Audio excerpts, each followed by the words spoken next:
So let's say that you have an interview scheduled, right? And let's say you're going to go interview at Procter and Gamble, right? And you're going to go for a position there. And how do you get ready for that interview? How do you prep for that, right? So I think one of the first things that we're supposed to do is research the company. So you can't necessarily research every single company that you might want to interview at, but you should research the company once you have an interview booked, right? So before your interview takes place, take some time to research the company. I'm going to go online and I'm going to pull up the company website, learn a little bit about them, whatever it might be. But what a lot of people don't do that they should do is to do a social media search and a Google search. So the Google search works something like this. So when you type in the company's name and maybe the branch location, if it's a big enough company, all across Google, you got these different words like shopping, images, right? And then there's another one that says news. If you click on that, you may find that there are relevant news articles that are new enough about that company and that branch that'll give you a good conversation starter for your interview. So you might see like, oh wow, they just donated $10,000 to the local Little League team. That's really cool. Or they just bought a bunch of water for the Flint water crisis. Or they just had a $100 million expansion and bought a new facility. These are things you want to know about in the interview. The other thing that you might see on their social media pages or whatever their current hot buttons are, right? So their website has all their tried and true company value, core mission type statements, but their social media is like, what's really relevant to them right now? What's important to them right now? Maybe it's a brand new product or service they launched, or a promotion that they have, or a thing that they're looking to do. These are all great things to know before going into an interview, so you can have something to talk about. Let's talk about punctuality, okay? So some people are born, to be early, and they're, those kind of people. I'm sure you loved them in your family. And some people are always late, always behind. The thing that you want to keep in mind for an interview is that whatever can go wrong in terms of preventing you from getting there on time likely will happen. You could get a flat tire, there could be an accident, bad weather, you spill something on your outfit, whatever it might be. Always plan on being there at least 15 minutes early. I love the quote that says, to be early is to be on time. To be on time is to be late, and to be late is to be forgotten. Just get there early. It'll give you time to relax, time to catch your breath before an interview. It's really important. I want to take a little bit of time to talk about hygiene, okay? So in this day and age, it's very acceptable for men to have a beard, even long beards and whatnot, but they still need to be trimmed. They still need to be well kept.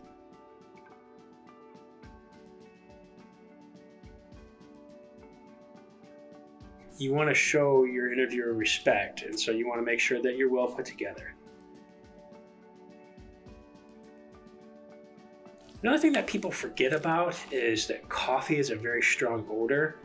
Or if you go for an interview right after lunch and you just had Mexican or some other very pungent sort of lunch, you need to be mindful of that. I'd say eat something mild, if at all. An employer or anyone's sense of smell really is their strongest sense, the one that people remember the most. You don't want to be remembered as the person that just ate a burrito. Dress for an interview. So for a man, it's very simple, right? You're going to wear a suit coat, a solid color shirt with a collar, button down, some dress slacks, dress shoes, and socks.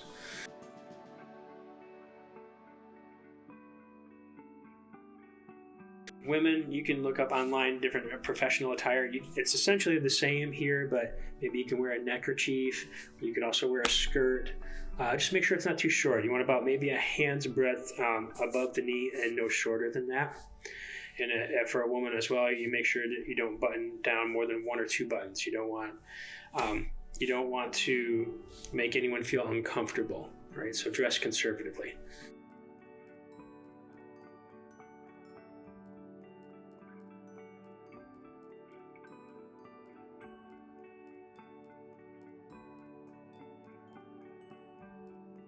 If you're in a position where you can't afford interview attire, there are many agencies out there that can help you. So in the state of Michigan, they have Michigan Rehabilitation Services. Sometimes even Michigan Works can do that. There are other charitable organizations out there that will help with interview attire. And let's say last but not least, you can't get in touch with any of those. This particular jacket I got at Salvation Army for $9. The shirt I got at Goodwill for $3. My belt I got for $5, and the pants I got for $2. You can get a very nice interview outfit for not much money. You can just go collect some pop cans or borrow some money if need be, if worse comes to worse. But there's usually an organization out there that will help you get the interview attire you need.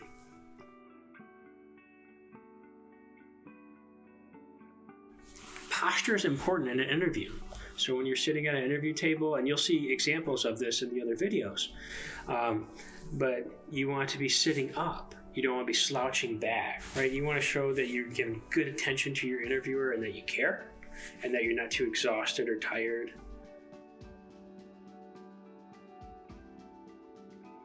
Some people, well, actually almost everybody, doesn't know what to do with their hands in an interview, right? What do you do with these, especially when you're nervous?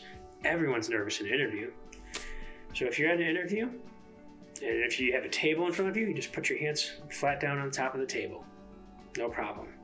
If you can't stop yourself from thumping on the table, just put your hands together. Just set them down and relax. That's all you need to do.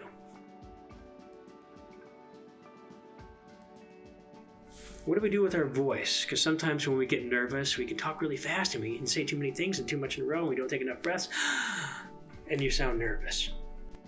Well, I think probably one of the biggest weaknesses that I have is that I care too much, right? So I care a lot, and probably another weakness is that I'm a perfectionist. I literally just can't stop until everything's done perfectly. Or another way that people sound nervous is they always go up at the end of their sentences or their words. There's this one time that I was working at this job and you sound nervous. It'd be better to calm down, slow down, and at the end of your sentence, just go down in inflection. I think one of my immediate weaknesses is disorganization. So I by nature, I'm a disorganized person. And so in the past, that's meant that I've lost important notes for a file or not followed up in a timely manner or missed calendar dates. You can practice that at home. Just go down. And that will actually make you sound much more confident, make you sound much less nervous than what you actually are.